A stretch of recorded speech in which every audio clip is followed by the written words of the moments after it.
लगातार वो बात सुनने से हमारे आदत छूट जाती है, हमारा मन पवित्र होता है, विचार पवित्र होते हैं।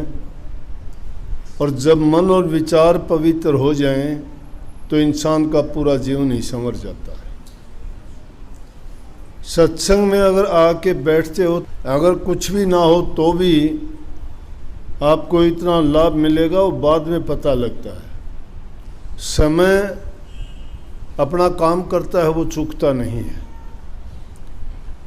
और उस अच्छी घड़ी वो होती है कि संतों के दर्शन करने से, पवित्र जगह में जाने से बुरी घड़ी हो वो टल जाती है। हो सकता है कि उस समय में जब हम सत्संग में आए बैठे होते हैं और उस समय में कहीं और होते, कहीं कोई दुर्घटना में फंस जाते, कहीं कोई लड़ाई झगड़ा हो जाता, या कहीं और कुछ आपसी कहा सुनी के कारण किसी दंगे फसाद में फंस जाते, तो हमें पता नहीं लगता है। इसलिए संतों के लिए जब मिलने के लिए, दर्शन के लिए आप जाते हो तो कही है कि संत मिलन को चालिए तज माया अभिमान, ज्यों ज्यों पग धरणी धरे त्यों त्यों यज्ञ समान। कि मिलने के लिए जब चल दिए ना, ये भावना करके सत्संग में जाना है, दर्शन करने जाना है, माथा टेकने जाना है, आशीर्वाद लेने जाना है, उसी टाइम से आपकी शुभ घड़ी शुरू हो जाती है। और एक एक कदम जो रखते हो वो एक एक यज्ञ के समान है। और सत्संग में अगर जाते हो तो तुम्हें कोटि यज्ञों का फल मिलता है। जो बात सत्संग में जाके तुम 5 मिनट में, 10 मिनट में, 15 मिनट, आध घंटे में संग करके जो शिक्षा ग्रहण कर लेते हो, वो तुम्हें महीनों तक ग्रंथ पढ़ने से भी ज्ञान नहीं मिलता। लेकिन सत्संग में जाने से सुनते ही आपको उस बात का ज्ञान हो जाएगा। वाणी में भी बड़ी शक्ति होती है, लेकिन जिनका चाव नहीं होता, जिनके दिल में उमंग नहीं है, जिनको लगन नहीं लगी है सच्ची, उन लोगों के लिए चीज़ मायने नहीं रखती। और जिनको लगन लग जाती है, वो ये नहीं देखते मुझे तकलीफ़ है, वो ये नहीं देखते मेरी उम्र बड़ी है, वो ये नहीं देखते मैं अनपढ़ पढ़ा लिखा नहीं हूँ, वो ये नहीं कह सकते मेरे पास समय नहीं है। समय तो किसी के पास भी नहीं होता, क्योंकि समय कभी रुकता नहीं, चलता रहता है। समय पर काम करना जीव अपना एक कार्यक्रम बना के करता है। समय किसी का इंतज़ार नहीं किया करता। इंसान की ये मंदबुद्धि का कारण है कि किसी मुहूर्त का, किसी दिन का या समय का इंतज़ार करता है। क्योंकि आज कहे मैं काल करूँ, काल कहे फिर काल, आज कर के करते हिर ओसर जासी चाल। आज कहते हो कल करूँगा, कल कहते हो परसों करूँगा, ये आज कल के करने में अवसर हाथ से निकल जाता है और हम कुछ नहीं कर पाते। वाणी का महत्व, शब्द सुनते हो आपको अच्छा लगता है। वाणी एक तरह की नहीं होती, वाणी भयानक होती है। ये जीव को डराती है कि अगर तूने गंदे मंदे कर्म किए, पाप कर्म किए, किसी जीव को दुख दिया, किसी को पीड़ा दी, कोई किसी को सताया, तो तुझे भी दुख भोगने पड़े। वाणी डराती है। डरने के कारण आदमी वो बुरे कर्म से करने से बच जाता है। ये भयानक वाणी है, डरावनी, डराती है वो कि नरकों में जाना पड़ेगा, इस जीव की बहुत बुरी हालत होगी। शास्त्रों में लेख है, ये कहने की बात नहीं है। ये और जीवों को इतनी शक्ति, इतना विवेक और इतना ज्ञान नहीं मिला जो इंसान को मिला है। और इंसान ने वो खोज करके इन चीज़ों को सबको देखा और पाया है। इसीलिए संतों ने, महापुरुषों ने यहाँ के संसार के जीवों को ये चीज़ें बताई और समझाई हैं कि भाई खोटे और मंदे कर्म करने से बचा कर। रोचक वाणी होती है, रुचि बढ़ती है जिससे सुन के, प्यार की उमंग पैदा करती है, दिल में तड़प पैदा करती है, बिरह पैदा करती है वाणी। जब कभी विचलित होते हो, तुम्हें कोई दुख पीड़ा होती है, मन में परेशानियां होती हैं, सबको होती हैं। घर गृहस्थी में संसार में आए हैं ये जीव, किसी को किसी तरह की, किसी को किसी तरह की कोई ना कोई परेशानी रहती है। तो ऐसे वक्त में इंसान कई बार तो ऐसा हताश, निराश और उदास हो जाता है कि वो अपनी बातें किसी के सामने कह नहीं सकता। लेकिन जब कोई साथी सहारा नहीं होता, किसी के सामने दिल की पीड़ा बता नहीं सकता, तो इंसान को ऐसा रोग लग जाता है कि बिना रोग के भी वो छिन छिन करके मरना शुरू हो जाता है। उस समय में अगर उसको गुरु की वाणी याद आ जाए कोई, वो वाणी उसको ढाढ़स बंधवाती है, उसके विचारों को शक्ति देती है। वाणी यूं ही नहीं है, किसी वाणी को सुनने कितना प्रेम हो जाता है, किसी को सुनने से कितना बैराग हो जाता है। मीराबाई को बैराग हो गया, कितने अच्छे प्रेम से गाती है, आंखें बंद है, सूरत जो है उसको अपने इष्ट की है, ख्याल उसका है, दुनियादारी का कोई होश ही नहीं है, और गाती है, हेरी मैं तो प्रेम दीवानी, मेरा दर्द न जाने को। कहती है मेरा दर्द कोई नहीं जानता, क्यों? मुझे जो दर्द है, मुझे जो बिरह है, मुझे प्यार की बिरह है। तो वो तो ऐसी बिरह है कि वो प्रकट करके बता सकती है, कह सकती है। कई बार उससे भी ऐसी बातें होती हैं कि इंसान को जो कोई हथियार से घाव नहीं लगता, वो वाणी का घाव लग जाता है। लेकिन उस समय में संतों का वचन काम आता है। जब तुम अपने मन की किताब को खोल के पुराने पन्नों को उथल के देखोगे, जिन्हें तुमने सत्संग वाणी सुनी होगी, और वो उनमें से जब बात निकल के आएगी तो तुम्हें एकदम होगा कि जब उसके साथ ऐसा हुआ था तो तेरे साथ ऐसा होना क्या बात है, कोई बात। वक्त गुजर जाएगा, ये भी चला जाएगा, ठीक हो जाएगा। वक्त सबके साथ बीतता है। उस वक्त में वाणी आदमी का साथी बनके, सहायक बनके उसकी मदद करता है। एकांत में होते हो, ना आपको सत्संग मिलता है, ना दर्शन मिलता है, तो अकेले में बैठ के क्या करोगे कि बैठ के जब वाणी का गायन करोगे, तुम्हारे सामने तुम्हारी इष्ट की तस्वीर होगी, मन में उनके मीठे ख्याल होंगे, ज़बान से तुम वाणी गा रहे होगे, उस समय कितना अच्छा होगा। कल्पना करके देखिए। इसलिए वाणी हर एक को याद होनी चाहिए। जिसको याद नहीं है ना, इसका मतलब उसकी कोई रुचि नहीं है, उसको कोई लगन नहीं है, कोई प्यार नहीं है, उसको कोई उसके दिल में बिरह नहीं है। बिरहवान को तो जब इस प्रीतम ने वो गाया, चाहे वो कैसा भी था, ये नहीं कि आप तो कह दोगे वो तो गाना था, वो तो शब्द नहीं था।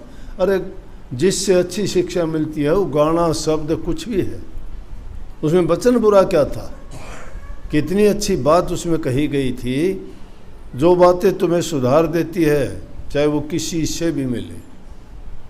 जरूरी नहीं कि संतों से ही वचन मिलेगा, दुष्टों से भी मिल जाएगा, पापियों से भी मिल जाएगा, डाकुओं और ठगों से भी मिल जाएगा वो। लेकिन उसका मतलब तुम अपने विचारों के अनुसार, तुम्हारे ख्यालात के अनुसार निकालोगे। जिसकी जैसी भावना होती है वो उस वचन को वैसा ही मान लेता है।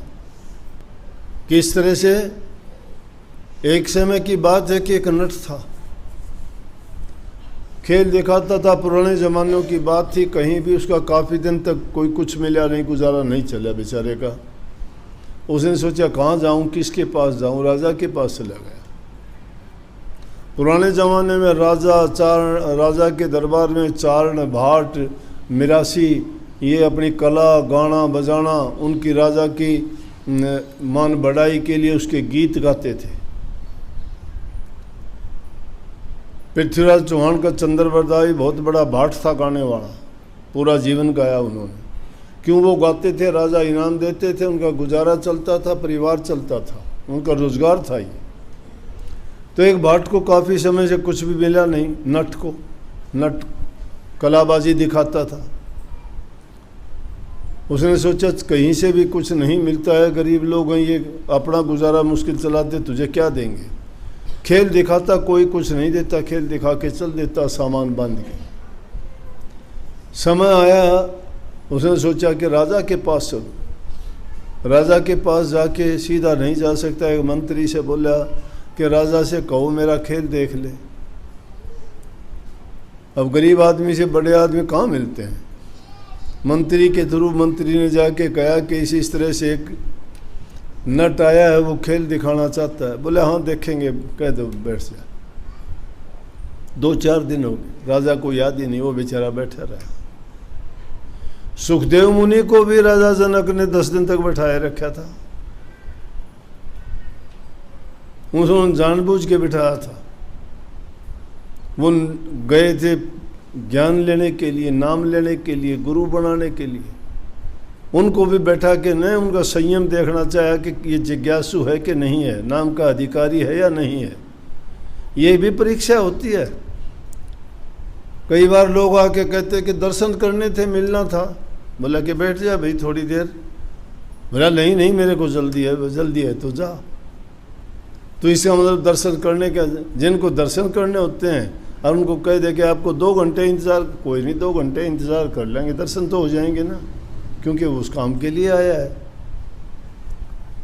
और गुजारा भी किया था, बैठ गया बेचारा, 2-3 दिन बैठा रहा। राजा को याद आया रहा, वो भाई बिठाया था, गया कि है, कहने लगे जी बैठा है बेचारा। क्यों? मंत्री की भी दोबारा हिम्मत नहीं। निरंकुश राजा होते थे, मंत्रियों को भी वो कह देते थे, लेकिन मंत्री उनको कहते थे जो मंत्रणा देते हैं। आजकल के मंत्री नहीं थे कि उनको विभाग दे दिया उसमें तू काम कर, नहीं। मंत्री का मतलब मंत्रणा देना, मंत्रणा का मतलब सलाह देना।